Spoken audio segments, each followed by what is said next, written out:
Children were playing outside on this mild afternoon when gunfire rang out in a Southside neighborhood. A 7-year-old girl was shot.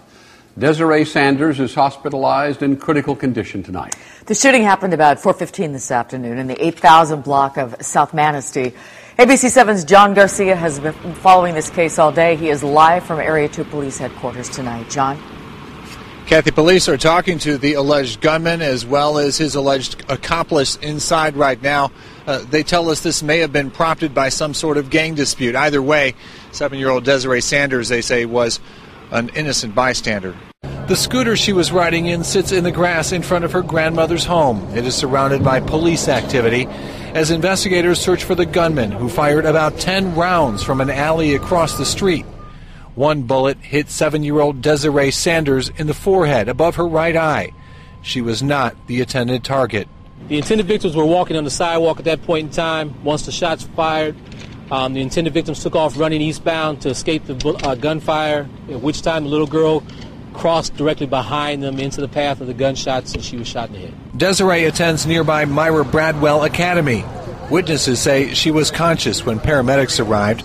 Her family is holding vigil at the University of Chicago's Comer Children's Hospital. It's sad, it's pathetic, and it's ridiculous. Bullet holes are all over the neighborhood. Some from tonight's shooting, residents say, and some from other shootings. It's just ridiculous. I can just look at it as if that was my little sister or brother. I don't let my kids play outside. I don't even let them play in the back because the crime, I guess, is too high over here, so I try to keep my kids in the house. Police say an off-duty officer happened to be in the area and witnessed the shooting this afternoon. When the shooter got into a car and drove off, the officer followed and called in. Within minutes, other officers brought the two possible suspects in. Investigators hope nearby police cameras will also have pictures of the suspects. We currently have subjects of interest in being questioned at the area. At this point in time, we also have the possible intended victims. They're being questioned as well. Desiree's family tells us that she underwent several hours of surgery and is currently in stable condition, although she likely induced coma. They also tell us that doctors say it may be several days before they're able to determine whether she has any brain activity. Live at Area 2 Police Headquarters on the South Side, John Garcia, ABC 7 News. Kathy, back to you. Okay, John, thank you. Chicago police canvassed the neighborhood today where a 7-year-old girl was shot in the head. Desiree Sanders was not the intended target, and authorities are hoping that someone is going to break the code of silence and help identify the person who is responsible for this crime.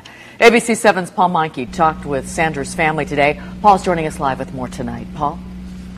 Kathy, they are shocked and they are angry, but for Desiree Sanders' family, the challenge now is to hold those emotions at bay and be there for a 7-year-old girl who remains in critical but stable condition. Thus far, the family says it has reason to be optimistic, but it's not easy. I'm still, waiting to wake up and just say it's a dream. I'm still waiting to wake up. I don't know. Mildred Sanders cradled her granddaughter Desiree in her arms yesterday, moments after the youngster was shot. A bullet had struck her above her right eye. She'd been riding her scooter, had just finished an ice cream cone on a sunlit afternoon. A little over 24 hours later, it remains a surreal event for Mildred and other family members who have stationed themselves at Desiree's bedside. The 7-year-old remains heavily sedated, they say, and probably will remain so for the next several days until swelling subsides. Though the bullet remains lodged in her neck, family members say they remain optimistic based on what the doctors have told them. They say it looks good. The swelling was going down, and she's still stable.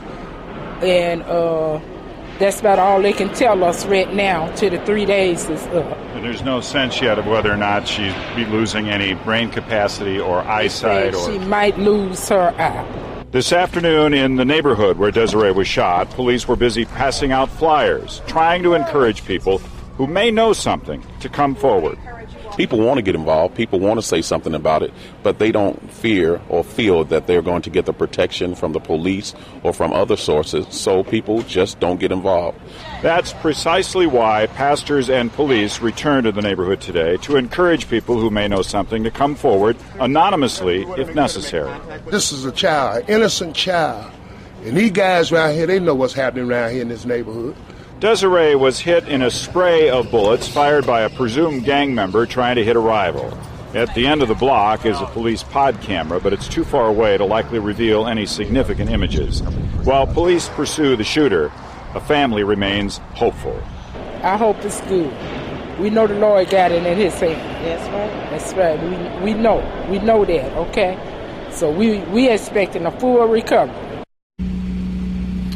The information about Desiree's condition comes from her family. They have not yet authorized the hospital to publicly release anything about her condition or prognosis. 2 young men were arrested last night, but they were later released by police. They were not involved in the shooting incident. More have been questioned today, but so far, no charges yet.